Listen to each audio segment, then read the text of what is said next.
mula sa Presidential Communications Operations Office.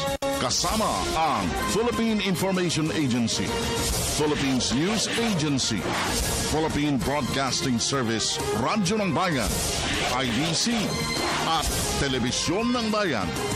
Narito ang Radyo Vision.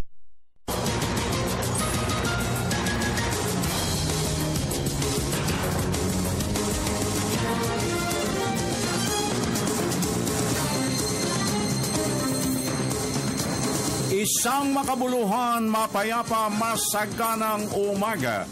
Luzon, Visayas at Mindanao. Saan man kayo naroon, anuman ang inyong ginagawa sa mga oras na ito, samahan po ninyo kami sa isa na namang edisyon ng ating Radyo Vision sa Media ng Bayan sa araw na ito ng Biyernes. Huling araw na tayo sa buwan ng Hulyo 2015. At makakagapay po natin ng bukod tanging mutya ng People's Television Channel 4, walang iba kung hindi si Miss Ara Perez. Miss Ara, good morning! At siyempre, dito pa rin sa ating Radyo ng Bayan Studio, ang wala pa rin kakupas-kupas na kumukuti-kutita pa kilatis ng kanyang mga ngiti, ang Pride of Baliwag, Bulacan. My co-anchor lady with a lipstick smile, Miss Vibs. Good Friday morning! Good Friday morning ka, Francis. Magandang umaga po sa lahat ng taga-subaybay ng Radyo Vision.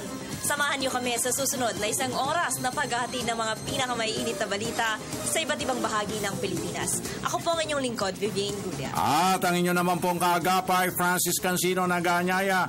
Till 7 o'clock in the morning, sama-sama tayo, walang magtataksil.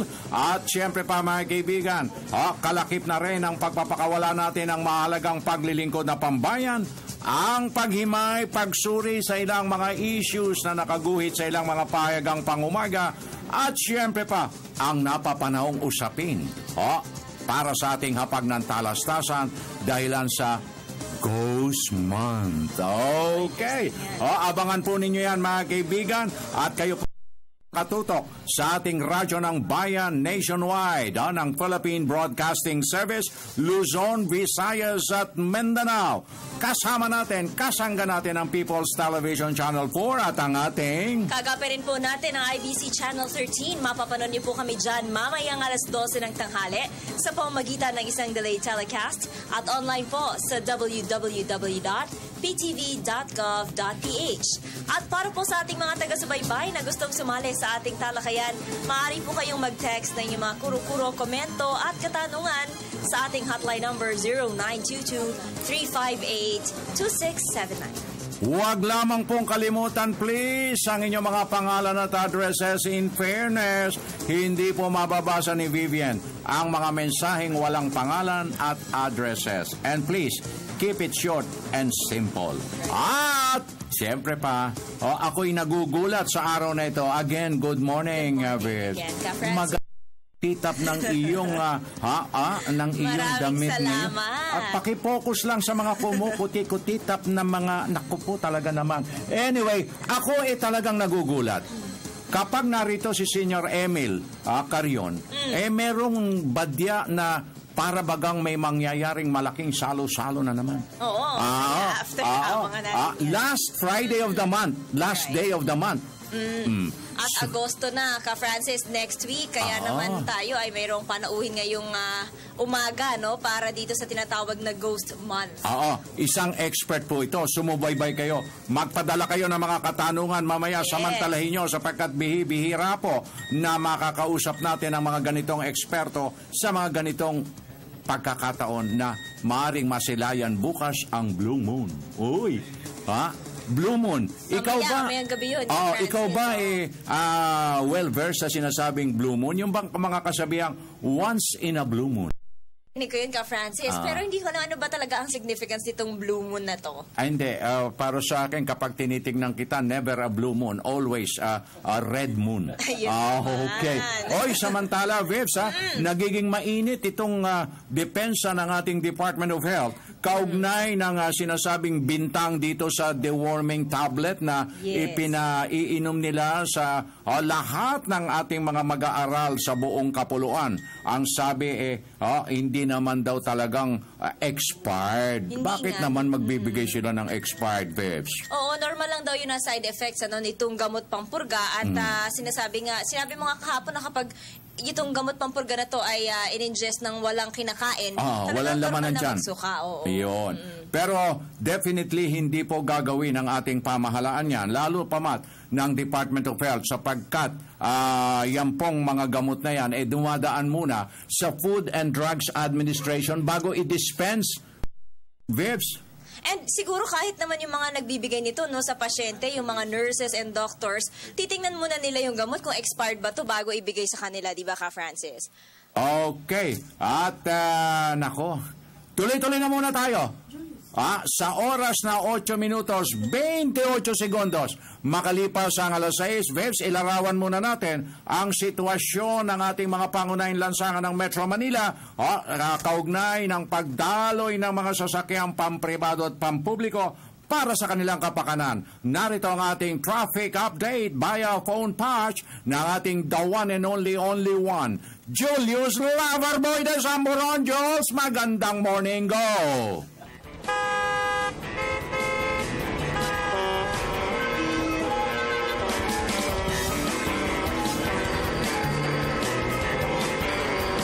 Magandang umaga sa inyo, Francis at Vivian. Magandang umaga, Bansang Pilipinas. Magandang umaga, Metro Manila. Simula Park Phillips sa daloy na ating sasakyan sa tulong ng MMDA Traffic Metro Base.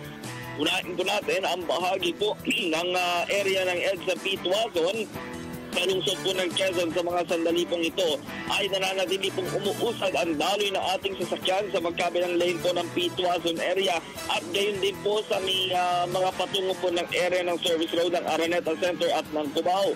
Magkakaroon po lamang ng kaunting pag-iipo na po ng mga sasakyan dahil po sa unti-unting pagtaas ng volume nito lalo't hanggang mamaya pong pasado alas 7 ng umaga. Ilipat tayo ngayon sa may bahagi naman po ng area ng EDSA Magallanes. Sa mga sandali pong ito ay nagiging tuloy-tuloy pa naman po at pasabol sa mga motorista ang daan patungo po ng area po ng Ayala at ng Orense. Lalo na po yung mga nagagaling po ng area ng South Luzon Expressway. Magkakaroon na po kayo ng maluwag pa naman po daloy ng mga sasakyan. Sa bahagi naman po tayo ngayon ng area Katipunan, Berkeley. Sa mga sandali pong ito ay magiging possible pa naman po ang magkabilang lane po ng Katipunan, Berkeley going sa may area po ng C5 Green Meadows. Pero mamaya po, asahan nyo na rin po ang unti-unting pagsisikip po sa daloy na ating sasakyan. Lalo pa sa mga lugar po na iyan ay may ipinapatupad pong stop and go signal. At panghuli po natin, syempre, ang area naman po ng Quezon Avenue, Araneta. Sa mga sandali pong ito, yung mga tutungo na po ng area po ng Santa Mesa area o kaya po ng Espanya, magiging maluwag pa naman po ang daloy na ating sasakyan sa mga sandali pong ito. At syempre, mamaya rin pong pag-rush hour na po, inaasahan na po natin ang pagdagsana rin po ng mga motorista na mabiyahe po magkabilang lane ng area po ng Araneta going din po sa may area po ng Santa Mesa at syempre mga galing din po ng area po ng Elliptical patungo po ng area ng lungsod ng Maynila. Number 90 po ang ating number coding scheme. Iwas po lamang kayo sa lungsod ng Las Piñas at Makati. Ang kanilang pagpapatupad ito at syempre meron tayong window hours.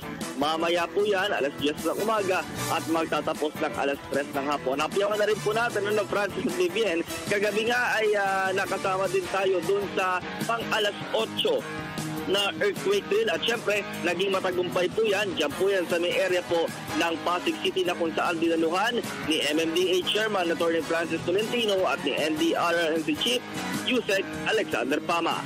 Yan ang latest ngayong umaga para sa Radyo Vision. Julius de Samburon, Media ng Bayan.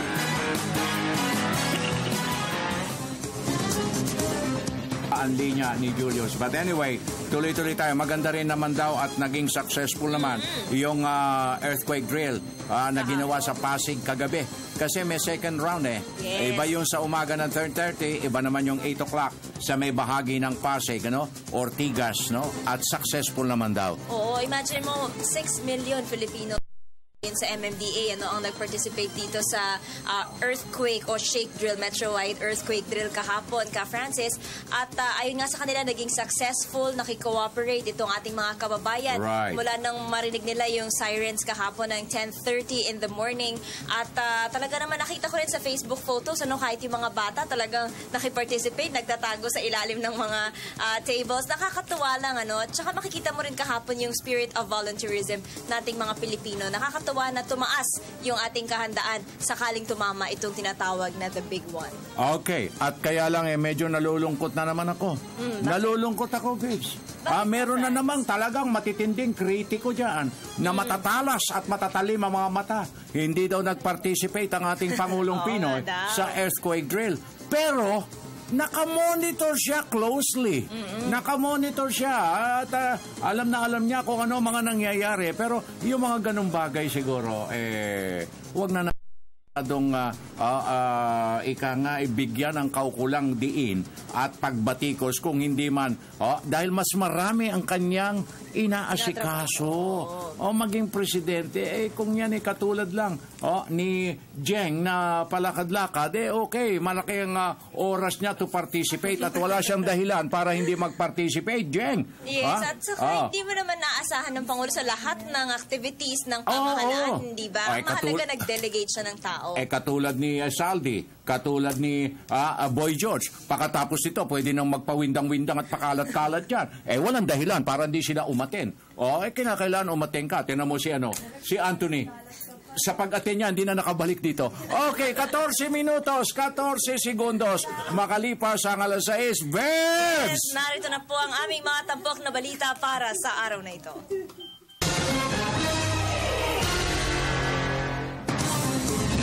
Unang-una sa hanay dito sa Radyo Vision.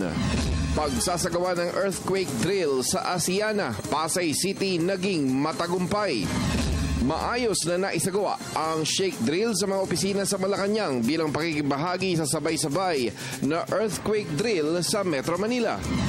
Kahandaan, ipinakita naman mula sa iba't ibang kinalalagyan na naobserbahan sa aerial assessment na isinagawa ng National Security Council sa buong Metro Manila.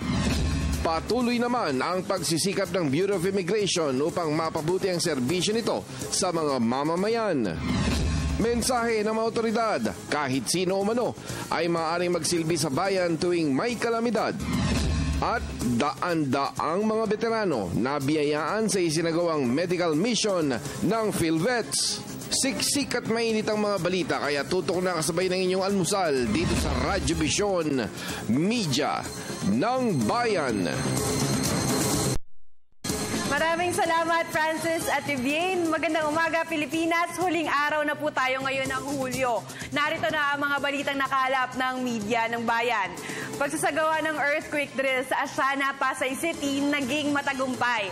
Makatotohanan ding sinubukan ang pagsasagawa ng paghahanda para sa mga iba't ibang sakuna sa oras na gumalaw nga itong West Valley Fault. Balitaan mo kami, Jade Miguel.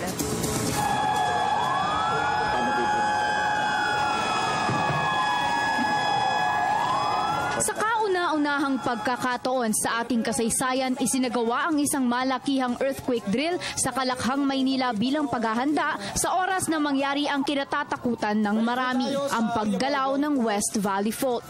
Base sa mga naunang pag-aaral at pagsusuri ng PHIVOLCS, maaari itong magdulot ng magnitude 7.2 na lindol at tinatayang mahigit kumulang 35,000 tao ang posibleng mamatay. Dito sa Asiana sa lungsod ng Pasay, main command post ng naturang drill.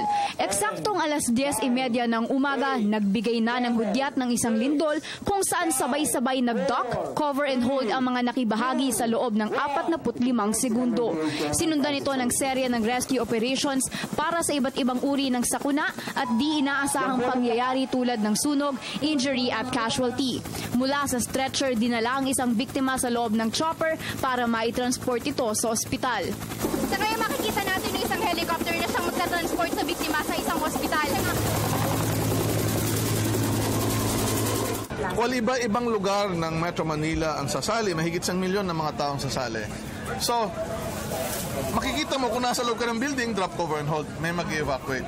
Yung iba naman, may mga sunog. So, may mga high-angle rescue, pwedeng ibaba yung biktima sa mataas na level. Yung lugar naman na maraming nakabara na bumagsak na mga bahagi ng building, i-clear, may debris clearing. At syempre, yung mga namatay dapat ayusin at ililibing. Samantala, matapos ang isang matagumpay na earthquake drill sa iba't ibang parte ng Metro Manila, plano rin nila na isagawa ito sa Bulacan, Cavite at Laguna, mga lugar na dadaanan din ng West Valley Fault. Siguro dun sa aspeto ng pagsali natin sa isang West Valley Fault drill sa mga lungsod ng Santa Rosa, Calamba, Biñang at yung munisipyo ng Silang at yung bayan ng Norsagaray at yung lungsod ng San Jose del Monte. Ipapadala na lang namin yung lessons learned sa kanila. Hindi lang natin naisama yon, pero sila man ay bahagi ng West Valley Fault. Samantala, mamayang gabi simula alas 8 hanggang alas 10 ng gabi, magsasagawa naman ng nighttime earthquake drill sa Ortigas para bigyang kaalaman naman ng publiko kung ano-ano ang mga dapat gawin sakaling sa gabi tumama ang lindol. Para sa Telebisyon ng Bayan, Jade. Maayos din na naisagawa ang shake drill sa mga opisina sa Malacanang bilang pakikibahagi sa sabay-sabay na earthquake drill sa Metro Manila. At gaya nga ng nabanggit kanina, mismong si Pangulong Aquino ay nag-monitor sa pagpapakita ng makatotohanang pagsasanay. Ayon kay Presidential Communications Secretary Sunny Coloma, mahalagang maging handa at malaman ang mga dapat gawin sakaling may tumamang malakas na lindol sa bansa. Balitaan mo kami, Elena Luna. Binigyang din ng Malacanang ang kahalagahan ng pagiging handa at pagkakaroon ng sapat na kaalaman sa pakikibahagi ng mga opisyal at empleyado ng palasyo sa earthquake drill matapos isagawa ang dock, drop, cover at hold sa kani-kanilang opisina na kapilang lumabas ng New Executive Building o NEB ang mga empleyado ng palasyo. Naisagawa ng mga inatasang team leaders ang pagpapalabas sa gusali. Maayos na nag-assemble ang bawat miyembro ng mga tanggapang nag-oopisina sa NEB. Ilan lamang opisina dito ang PCOO o Presidential Communications Operations Office na pinangungunahan ni Secretary Sunny Coloma, ang Office of the Presidential Spokesperson ni na Secretary Edwin Lacerda at Yusek Abigail Balte, ang PCDSPO o Presidential Communications Development and Strategic Planning Office ni Undersecretary Manolo Quezon at ang PLLO o Presidential Legislative Liaison Office ni Secretary Manuel Mamba. Sa loob ng 30 minuto, matagumpay na natapos ang shake drill. Dahil sa naibigay na impormasyon sa akin, ay dinedeklara ko ng ligtas ang ating kapaligiran. Pwede na tayong bumalik sa ating mga tanggapan at ipagpatuloy ang paglilingkod sa ating mga boss, ang sambayan ng Pilipino. Isinagawa ang sabay-sabay na shake drill sa Metro Manila sa bisa ng inisyong Memorandum Circular No. 79 ni Pangulong Aquino. Batay sa circular, kailangang makibahagi dito ang lahat ng mga departamento, ahensya at bureau ng gobyerno, kabilang na ang mga government-owned or controlled corporations at mga lokal na pamahalaan. Ang pagsasagawa ng earthquake drill ay batay sa Executive Order No. 137 na nagdedeklarang tuwing buwan ng Hulyo ay National Disaster Consciousness Month.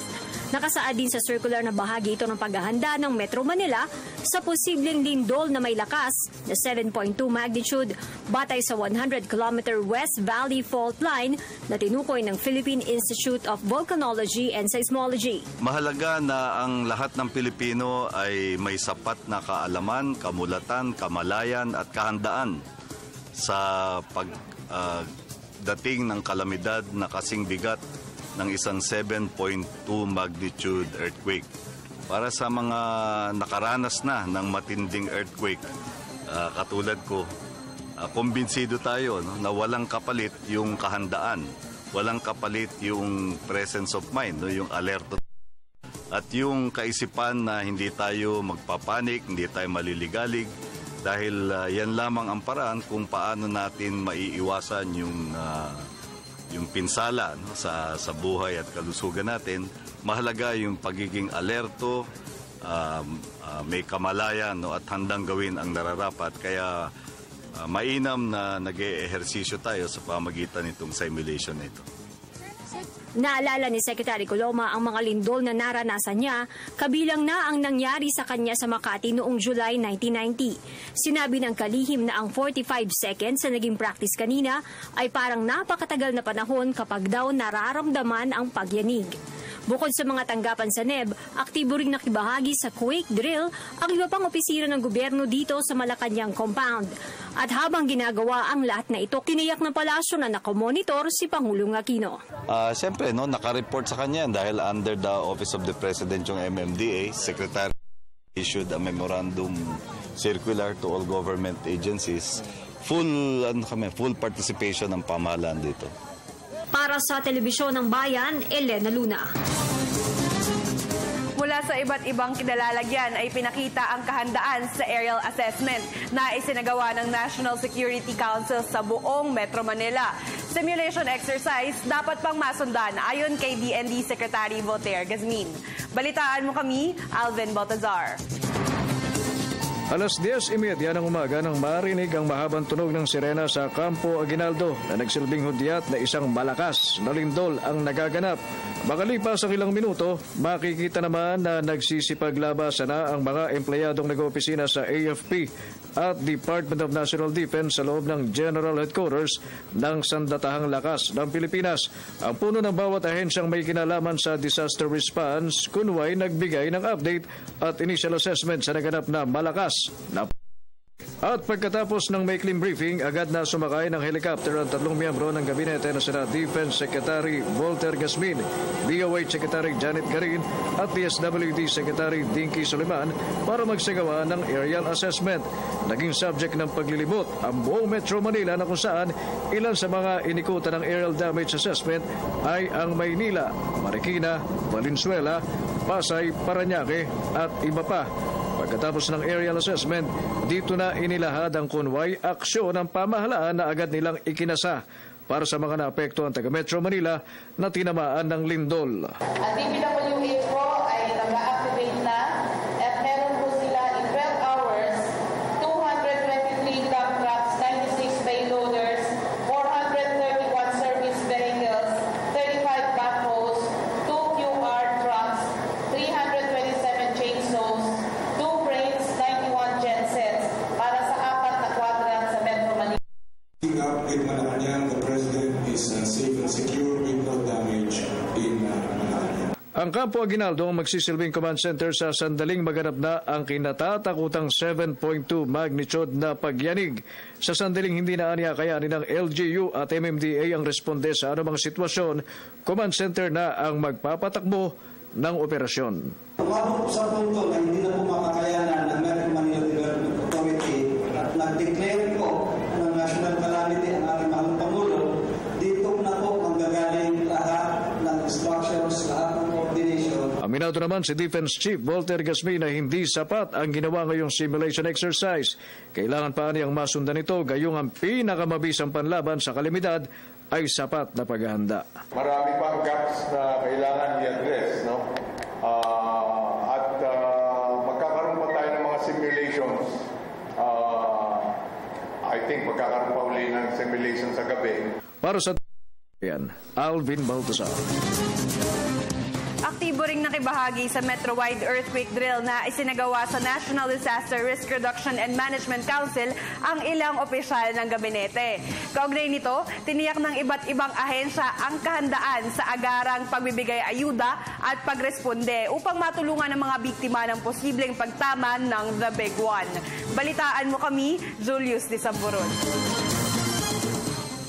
Kailangan pa itong maulit muli. Ito ang siyang paninindigan ng mga gabinete ni Pangulong Aquino na nakiisa sa Metro-wide earthquake drill sa Campo Aguinaldo. Kabilang sa mga nanguna sa drill sina Interior and Local Government Secretary Mar Rojas, Social Welfare Secretary Dinky Soliman, National Defense Secretary Voltaire Gasmin at NDRRMC Chief Undersecretary Alexander Pama. Ayon sa mga kalihim, layo ng muling pagsasagawa ng drill na maipabatid sa publiko ang kahandaan sakaling dumating ang The Big One at hindi ito magdulot ng malalapang pinsala sa buhay at ari-arian. Sa mangyayari, ang ating ina-exercise dito, yung pag-synchronize po ng kahandaan dito sa national level, magsisisi parating ka sa uli. Kung hindi ka makilaw, magsisisi ka sa uli.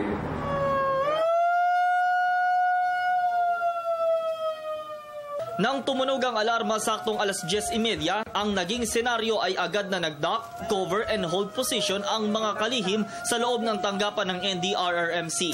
Ilang sandali ay isa-isa silang naglakad palabas patungo ng Aguinaldo Grounds kung saan nakapwesto ang command center ng Office of the Civil Defense. Dito ay nag-monitor sila sa lagay ng kamay nilaan na kunwari pininsala ng lindol. Sumakay din sina Secretary Gasmin, Soliman at Garin sa Air Force chopper para mag-aerial inspection. Voluntary group na nakamotor, yan yung nakita namin. Naiipot at sila yung kukuha, nagbibigay ng impormasyon sa Central Command. Handa naman ang Department of Health sakaling gumalaw ang West Valley Fault. Nakadeploy na rescue health teams ay hiniling din ng DOH ang partisipasyon ng taong bayan. Yung pinaka-importante sa nangyari dito yung quadrant-quadrant. No? Saan dadalhin, saan yung mga isi-set up. Yung po ay importante na malaman ng buong publiko. Command center na ang magpapatakbo ng operasyon sandaling hindi na kayanin ng LGU at MMDA na rumesponde.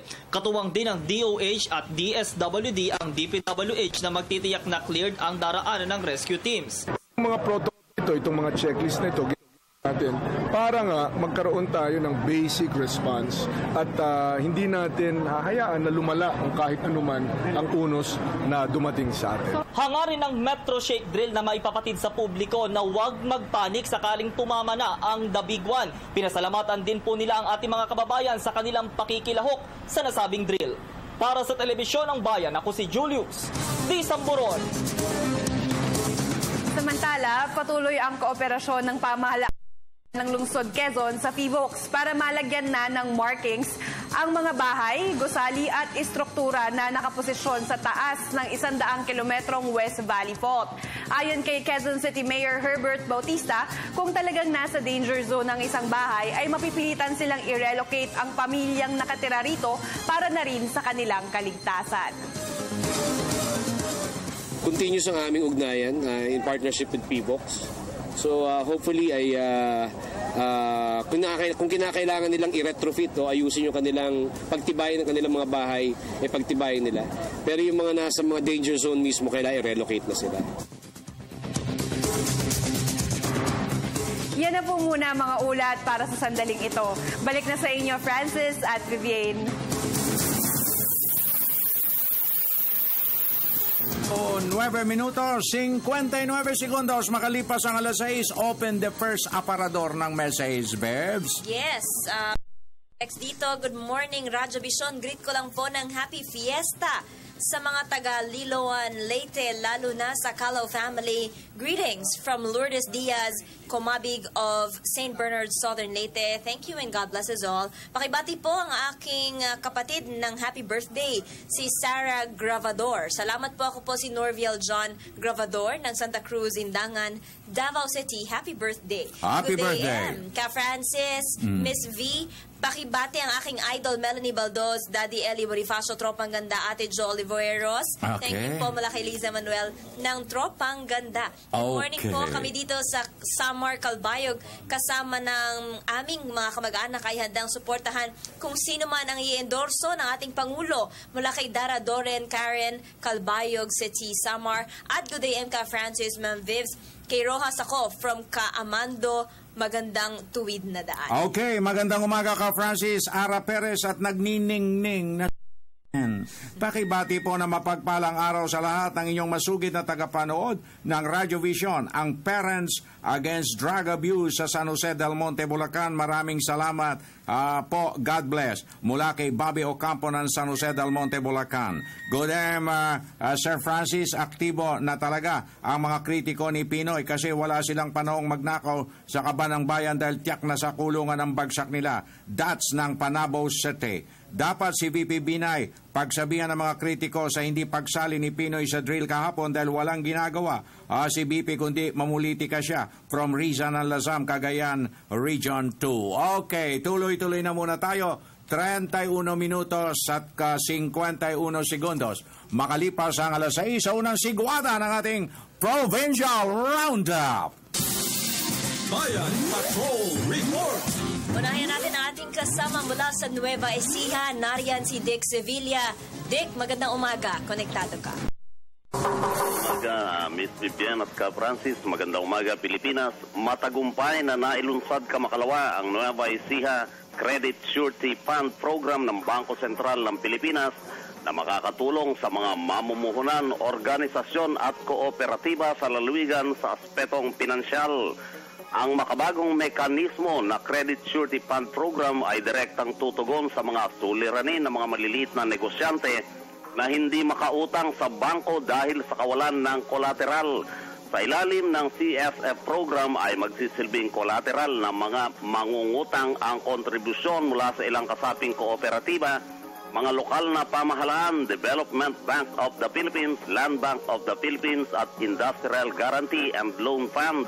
Kasabay ng paglulunsad ng CSF program ay lumagda sa Memorandum of Agreement ang mga opisyal ng Bangko Sentral ng Pilipinas at lokal na pamahalaan ng Nueva Ecija sa pangunguna ni Governor Aurelio at 23 chairman at manager ng mga kooperatiba mula sa iba't ibang lugar sa lalawigan. Ayon kay BSP Monetary Board Member Felipe Medalla, ay kabilang na ngayon ang Nueva Ecija sa 40 mga lalawigan sa bansa na isinailalim ng BSP sa CSF program na malaki ang maitutulong sa pagtaas ng antas ng pamumuhay, partikular ng mga maliliit na negosyante.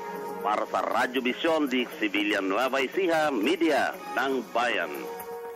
Maraming salamat, Dick Sevilla. Okay, tuloy-tuloy tayo. Punta natin ang ating radyo ng Bayan, Borongan, Eastern Samar with Penelope Pomida. Penelope, maupay na aga. Konektado ka. Sa Francis at Miss Vivian, matagumpay ring na isagawa nitong Miyerkules sa mga kagawad ng Borongan City Health Office sa pakikipagtulungan ng mga guro, DepEd nurses, midwives, NDP nurses at mga barangay health workers ang itinakdang deworming mag-aaral mula kinder hanggang grade 6. Ayon kay Marites Amidar, City Division Nurse in charge, sa mahigit 11,000 mga mag-aaral sa 51 pampublikong elementary schools ng Borongan, 84.1% nito ang nabakunahan sa target na 85%. Mariing sinabi ni Amidar na walang napaulat na sumama ang pakiramdam makaraang bigyan ng gamot pampurga. Ipinaliwanag nito, inanunsyo sa mga guro na dapat kumain muna ang bata bago bigyan ng gamot. Ang nasabing deworming ay bahagi ng programa ng Department of Health na isinasagawa sa buong bansa bilang pagunita sa National Deworming Day at para masiguro ang magandang kalusugan ng mga bata at mga mag-aaral mula sa elementarya. Lubos naman na nagpapasalamat ang mga magulang at mga guro ng mga mag-aaral na may mga ganitong proyekto ang pamahalaan para mapanatiling maayos ang kalusugan ng bawat bata, hindi lang sa buong syudad ng Borongan, kundi pati na sa buong bansa. Para sa Radyo Vision, Penelope Pomida ng Borongan Eastern Samar ng Bayan. Okay, thank you very much, Dick. Penelope Pomida, Radyo ng Bayan, Borongan Eastern Samar. Okay, tuloy-tuloy na tayo. 35 minutos, 35 segundos. Makalipas ang alas 6 at alam mo, Bibs, isa sa napakahalagang siguro. Dapat na bigyan natin ng pagsilip o pagtalakay. Itong mga kaganapan ngayon sa ating kapaligiran. Ito, andiyan dyan yung mga usapin ng earthquake. Yes. Andiyan dyan yung usapin ng mga deworming na kung saan nagkakaroon ng problema. Isa pa rin siguro sa dapat nating pagtuunan, itong sinasabi natin ngayon na ano ba yung mainit na gusto nating hipuin pero ayaw na sana nating mahipo. Andiyan dyan na ba? Yung dapat nating hipuin. Siguro, Vivian, sandali lamang. Bago natin hipuin yan, na marami naghihintay muna kung ano ang magiging weather outlook natin for today. Okay, alamin po natin. Okay, maya-maya lamang. Mamaya natin malalaman yan, Ka Francis. Pero sa ngayon, merong inaantabayanan ngayong araw. Antabayanan na natin yung weather outlook. Antabayanan pa rin natin itong ating ikangay nais na bigyan ng daan. Kasi pinakita mo na agad yung video. Yun ang sinasabi natin kasi. Okay, ngayong umaga kasi, Ka Francis, inaasahan na malalaman natin ang i-endorso. Alam ko kasi sabi nga ng mga kapatid natin sa media, inaantabayanan nila dyan sa Club Filipino. Marami na tayong mga nandiyan dyan kapatid na naghihintay. At inaantabayanan na rin ang sambayan ng ang maaari at kung sino ang i-endorso ng ating Pangulo na magiging presidential timber ng Liberal Party. Ayan, nakikita po ninyo sa ating mga monitor mga kaibigan, itong makasaysayang Club Filipino kung saan inaasahan na ia-anunsyo kung sino ba ang magiging standard bearer ng administration coalition. At hintayin na lamang natin ang opisyal na ia-anunsyo ng Malacanang, pero meron na tayong mga nahihigingan na posibleng si Interior Secretary Mar Rojas ang magiging standard bearer ng Liberal Party. Pero siguro, gaya ng nakikita natin sa telebisyon, yung footage na yan, mga kaibigan, ang senaryong yan, at panoramic view, yung mismong sa San Juan, yung ating Club Filipino, na kung saan marami na ngayon ang nag-aantabay doon. Since last night, yung kay Senyor Emil, marami na kapatid sa media na isa-isa nang nagtutungo doon at nagbabantay sapagkat itong pagpupulong na ito ngayong araw the much awaited moments para talaga kasi gaya ng pangako ng ating Pangulo nung kanyang State of the Nation address after the SONA at saka ihahayag ng Pangulo yung kanyang bibindisyonan. Right. Yan po, sa Club Filipino, sa San Juan po yan, mga kaibigan, At marami na ang nagpupunta, hindi lang mga media, hindi lang mga politiko, kundi maging yung mga ordinaryong mamamayan, babes, sapagkat iniintay-intay nila. Sino ba talaga? At alam mo ba, Ka Francis, kagabi nagpunta pa itong si Interior Secretary Mar Rojas sa puntod ng kanyang lolo at ng kanyang ama, para dito sa malaking desisyon daw na kanyang gagawin. So abangan po natin yan. 9:00 po yan ng umaga kung sino ba ang susuportahang presidential candidate ni Pangulong Aquino. Okay, tuloy-tuloy na tayo, babes, whether you like it or not. Ito na po ang magiging lagay ng ating panahon ngayong araw mula sa ating kasamang si April Enerio. April, magandang umaga.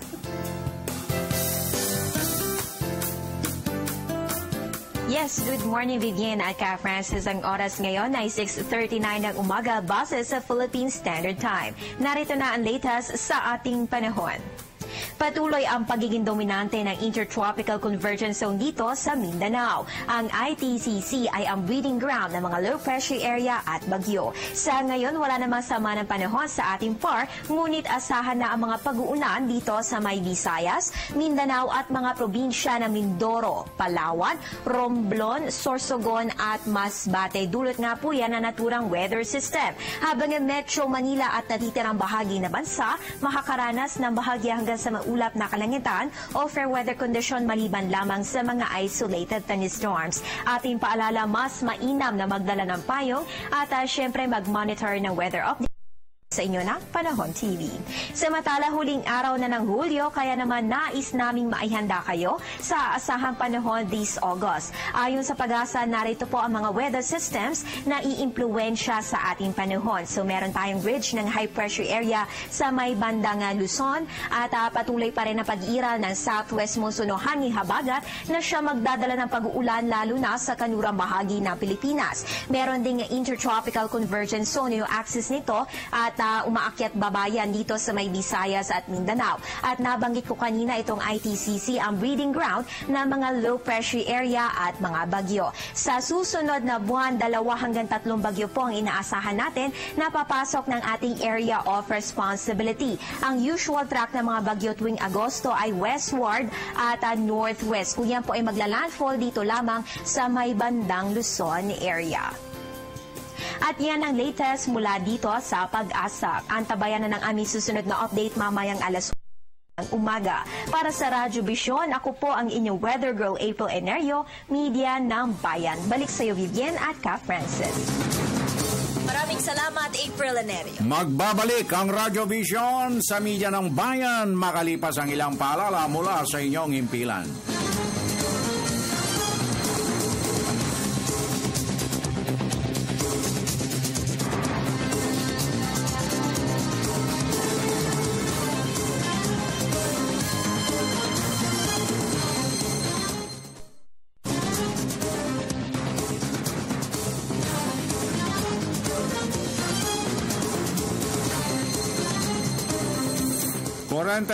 Minutos, 44 segundos na makalipas ang alas 6. Vibs, another aparador to open. We need more action for reforms beyond 2016. That's my advocacy. Mula po yan kay Ginoong Benedict Javier. Maraming salamat po. Naimbaga bigat Ka Francis at Ate V. Si Joe Robert Ariro po ito ng Calayan Island. Hi, Joe Robert. Good day, M. Pakigreet advanced happy fiesta ngayon, August 6th. Sa August 6 pa to, sa Marihatag, Surigao del Sur. Palagi kami nanonood sa Channel 4. Maraming salamat po. Good day, M. Sir, ma'am. Pakibati po lahat ng Barangay Kagawad dito sa Makayo-Kayo, Bayambang, Pangasinan. Pagbati mula kay Kagawad, Melchor Flores. Bakit earthquake drill? Dapat tsunami drill din. Mula kay yan kay Father John ng Romblon. Dapat ay... Ayan, meron tayong greeting from Rizan ng Lasam, Cagayan, Region 2. Okay, magandang buhay, Sir Francis, Ma'am Vivian. Maganda talaga ang programa nyo. Binabati ko po ang aking anak na malapit ng mag-birthday this coming August 8 from LC of Tabuk City, TY. Good morning po. Patuloy po kaming nakatutok dito sa bahagi ng Muntinlupa. Okay, gwapong-gwapo ang brother ko, ha? Alive na alive. Miss all of you, ito po si Sister Ana Necesito ng San Pedro, Laguna. Okay, God bless. Thank you very much. At tuloy-tuloy na tayo, mga kaibigan, sa ilang pa nating mga balita, Bel. Yes, narito na po ang karagdagang mga balita para sa araw na ito. Hatid sa atin ni Ara Perez.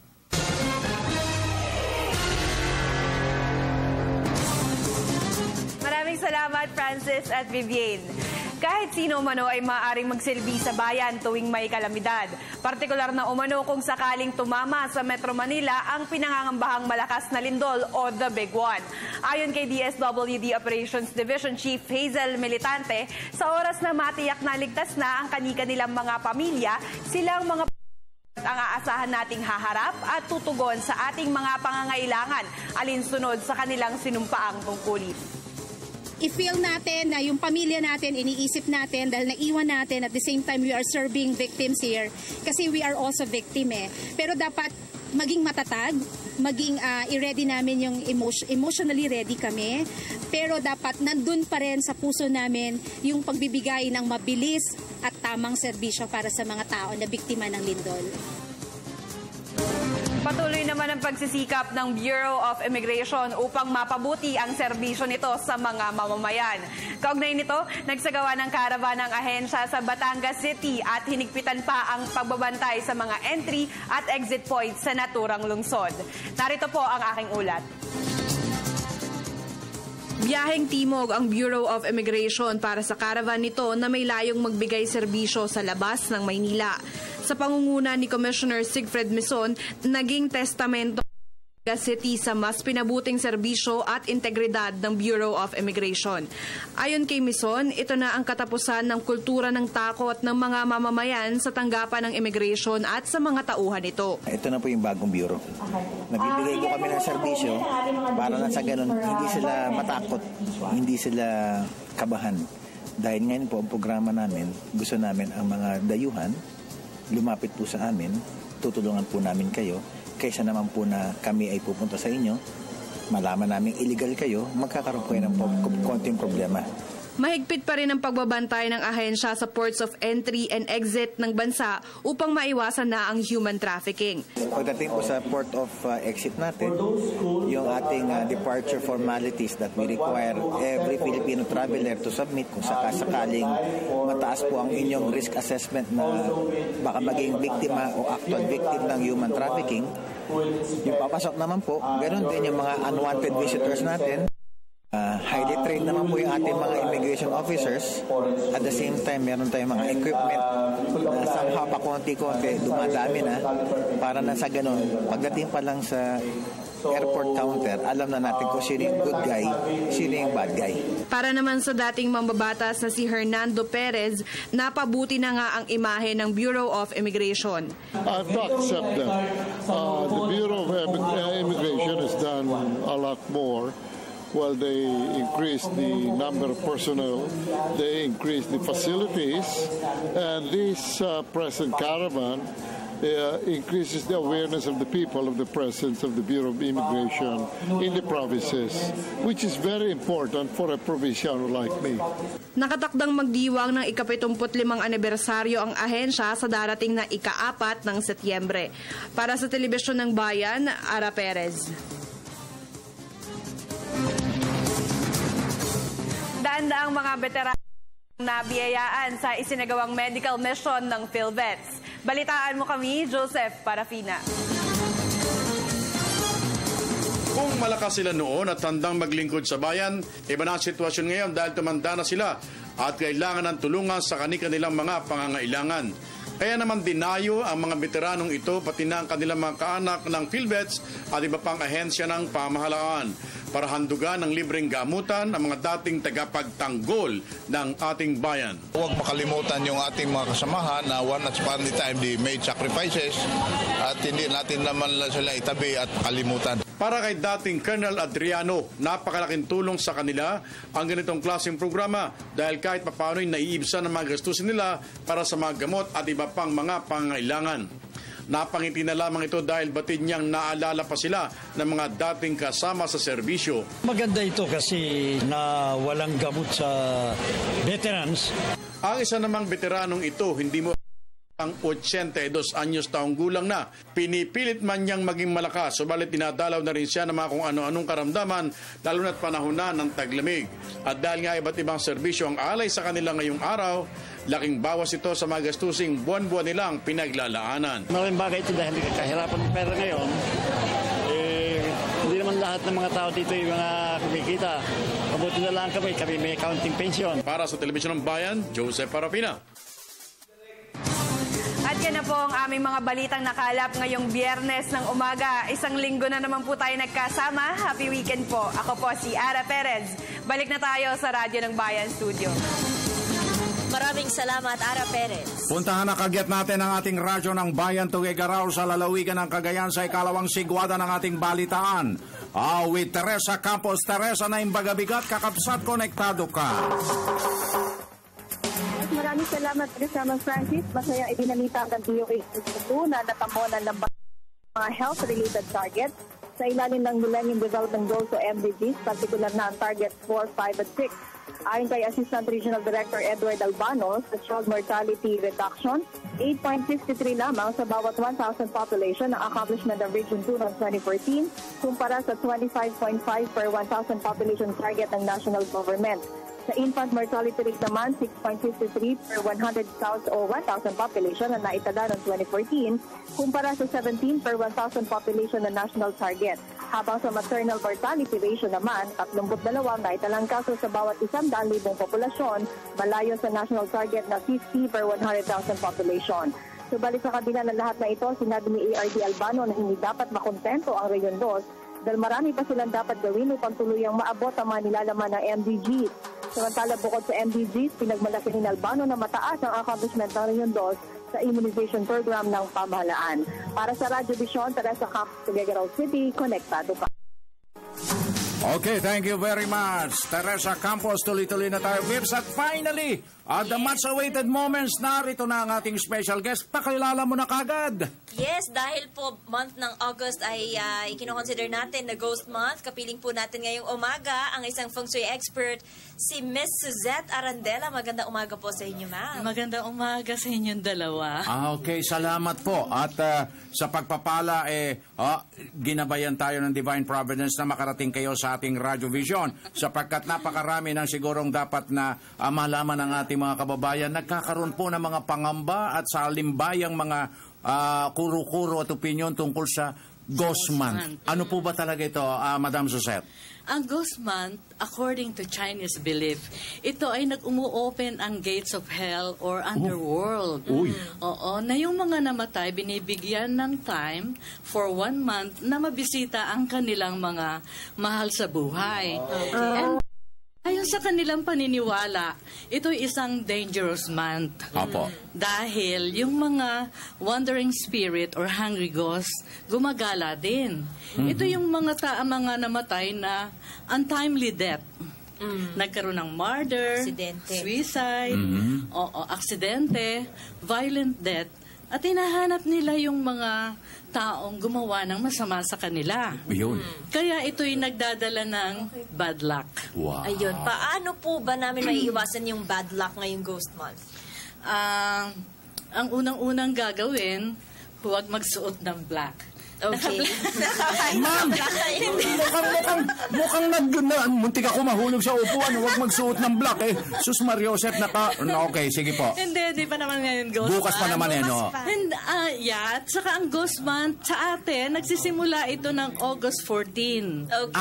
August 14. Ikaw, Boy George, naka-black ka dyan, ha? Sige. Ng September 12. August 14 to September 12. Oo, ang pinaka-dangerous na araw is August 28. Okay. 28 de Agosto. Okay. August 28. So, wag magsuot ng black. Instead na black, magsuot ng red. Okay. Yan ang sinasabi ko sa inyo. Always wear red. Yes, para umiwas ang mga spirit. Especially yung mga salbahing spirit. Okay. And then, ang gawin natin is huwag kayong sisipol or susutsot. Susutsot. Dahil ang mga spirit sa bahay, naa-attract sila doon. Pero, Madam Suzette, yung po bang mga wandering spirit na yan na talagang binigyan ng panahon to be here sa panahon ng August month, nakaka-apekto po ba sila sa kalusugan at pang-araw-araw na takbo ng buhay ng bawat pamilya? Nakaka-apekto. Ang mga spirit na to, merong mga good spirit. Pero merong mga bad spirit at ito yung mga laging hinahanap, yung mga taong gumawa sa kanila ng masama. At pwedeng gawin ito sa mga living at gumawa ng masama. Kaya nga ito may dalang bad luck. Ma'am, may mga nagsasabi na dapat daw po mag-offer ng chicken, rice, beer, cigarettes. Totoo po ba yun? Ano po bang magagawa nun para sa mga spirits na manggagaling po dito o na maglalakbay po ngayong Ghost Month? Natutuwa sila pagka nakakita. Dapat kasi talaga tayong mag-offer ng foods. Yung fork, rice, beer, mga chocolates. Saan po natin ilalagay? Sa bahay. Sa mga altar o sa mga... Okay. Yung iba nilalagay nila sa labas. Okay. Sa labas. Okay. Ano po yung araw-araw po ba yun? 2 or 3 times a week. Dapat. Or once a week. Pwede tayong maglagay ng once a week. It depends sa mga mag-o-offer. Basta simula po ng August 14. Simula ng August.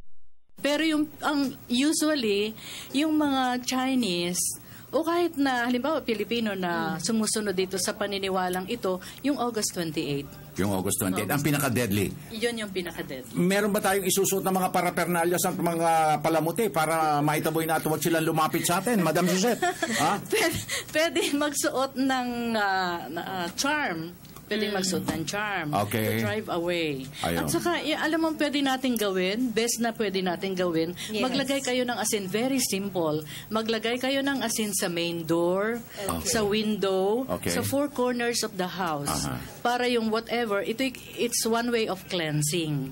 Okay. So, para hindi natin ma-absorb yung negative. Okay, as in, ma'am, contact number na lamang po ninyo para po sa mga may karagdagang tanong pa. 0917-876-0497. Okay. Pero sana po, Madam Suzette, kung tayo man ay naubusan ng oras, pero sa bago pwede pong schedule natin muli, mapasyalan nyo kami. Oo. O yan, Pwede. okay. Bago mag-August 14. Bago mag-August 14, the start of the Ghost Month. Oh, pahabol lang. Pahabol pa. po O, mga may pahabol. activities yung mga bawal gawin ngayong Ghost Month? For example, pagpapakasal, pag-open ng business, pagbili Yes, ng avoid bahay. traveling. Avoid signing of contract. Oh, ayan, yan. Buti na lang yung kontrata natin eh. Napirmahan na. Okay. Okay. Okay. Pasalamatan na natin, Bibs. Maraming salamat po, Miss Suzette Arandela, isang Ang future dami pa. expert. At dito na po mga kaibigan nagtatapos ang isa na namang edisyon ng Radyo Vision. Pero po para sa mga katututok lang, maaari po ninyong panoorin ang aming delayed telecast mamayang alas 12 ng tanghali sa IBC Channel 13. Ako po ang inyong lingkod, Vivienne Bulia. Huwag po kayo malulungkot. Babalik ang ating pong sponsor expert before August 14 at ang inyong kaagapay Francis Cancino. Sa ngalan ng Radyo Vision Family, nag-iwan ng isang mapayapa, masagan at magandang umaga. Have a fruitful weekend ahead of us. Until next week, maraming salamat po.